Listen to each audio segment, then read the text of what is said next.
غسل فرض ہو جاتا ہے تو فوراً غسل کرنا چاہیے نہیں چاہیے؟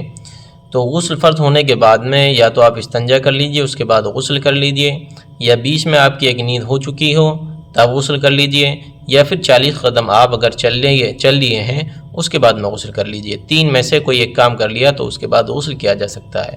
جب انسان پر غسل فرض ہو جاتا ہے تو کیا کیا کام کر سکتا ہے وہ؟ مثلا دعا مانگ سکتا ہے، تسبیحات پڑھ سکتا ہے۔